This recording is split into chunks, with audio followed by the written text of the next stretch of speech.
नमस्ते. आपलं अरविंद गणेश दामले चॅनेलमध्ये स्वागत आहे. मी अरविंद दामले आपल्यासमोर प्रस्तुत करीत आहे माझ्याच काही रचना. हा आहे ह्या रचनांचा 1081वा भाग. या आपल्याला पसंत पडल्या तर माझ्या अरविंद गणेश दामले चॅनेलला सबस्क्राईब करा, लाईक करा, शेअर करा आणि बेल आयकॉन दाबायला विसरू नका.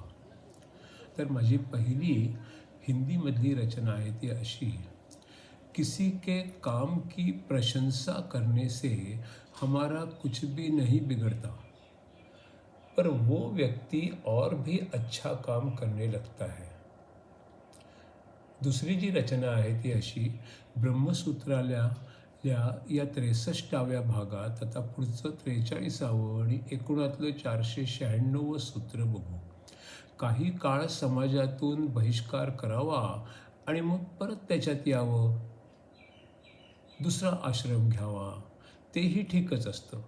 आता पुढचं 44वं आणि एकूणातलं 497वं सूत्र बघू. अत्री ऋषी म्हणतात की काही दान आणि प्रायश्चित्त करायला हवं, म्हणजे पुन्हा पुन्हा चूक होणार नाही. ध्यान करायला हवं आणि ते देखील स्वतःच, कुणाच्या तरी मार्फत नाही. आता पुढचं 45वं आणि एकूणातलं 498वं सूत्र बघू. औडुलोमी म्हणतात की जे गुरुजी असतात त्यांनी सगळं म्हटलं तरी चालतं, त्यात ओमचा जप असावा. आरोपीला सगळे विधीही ठाऊक नसतात. आता पुढचं 46वं आणि एकूणातलं 499वं सूत्र बघू. जी काही प्रार्थना गुरुजी करतात ती यजमानाच्या वतीने करतात, म्हणून त्याचं फळ यजमानालाच मिळतं, जर त्याने सर्व समजून घेतलं तर. जो अभ्यास करून पंडित असतो, ज्ञानी बनतो, चांगला वागतो, तो ज्ञानी बनू शकतो. आता पुढचं 47वं आणि एकूणातलं 500वं सूत्र बघू. ज्याचं ज्ञान अर्धवट आहे तो ते अर्धवटच वापरू शकतो.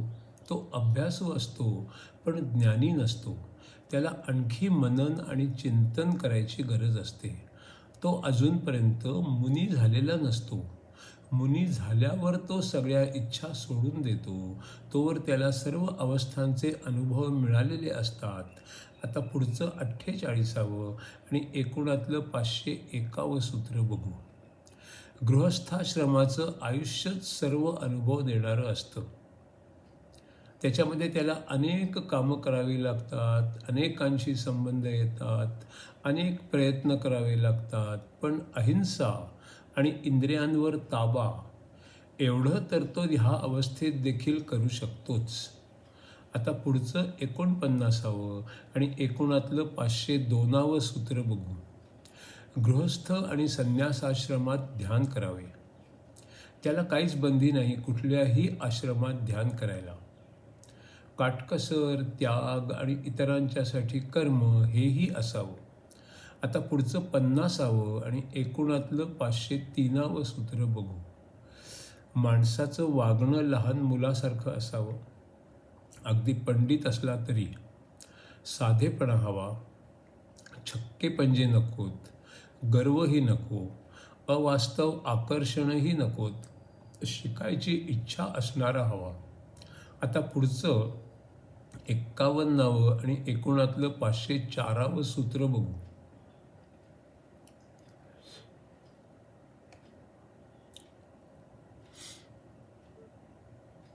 पूर्वी जन्मात जी काही प्रगती झाली आहे ती असते आणि या जन्मात काहीही अडचणी नाहीत आल्या तर प्रगती होतच राहते. काहीतरी चांगलं ऐकणं, लक्षात ठेवणं, मनन करणं, नंतर कर्म करून बघणं, स्वतःला बदलणं हे चालू राहिलं तर केव्हाही ज्ञान शेवटी होतंच.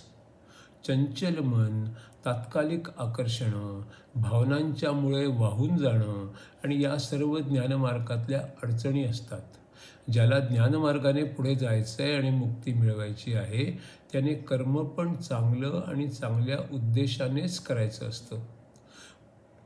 कोणतं मानाचं व वरच्या दर्जाचं आहे आणि कोणतं खालच्या दर्जाचं आहे कर्म, असा प्रश्न येतो. त्यासाठी पुढचं 52वं आणि एकूणातलं 505वं सूत्र बघू. मुक्ती केव्हा मिळेल याबद्दल काही नियम नाही. कारण पहिली अवस्था प्रत्येकाची वेगवेगळी असते, त्यानंतर साधना असते आणि साधना करताना अनेक अडचणी पण येत असतात, प्रत्येकाला वेगवेगळ्या. शेवटी सर्वांना एकच व्हायचं आहे, ब्रह्म. ब्रह्म म्हणजेच मुक्ती.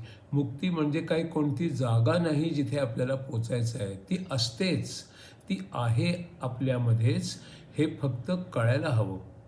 हे कळण्यासाठी सर्व साधना, सर्व कर्म, सर्व अभ्यास, सर्व मनन, सर्व चिंतन आणि त्यातला संयम आणि सातत्य, हे सर्वच लागतं.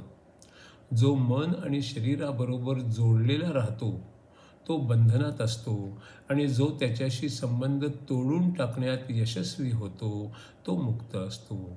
सर्व धर्म, कर्म, विचार यांचा अंतिम उद्देश तर हाच असतो.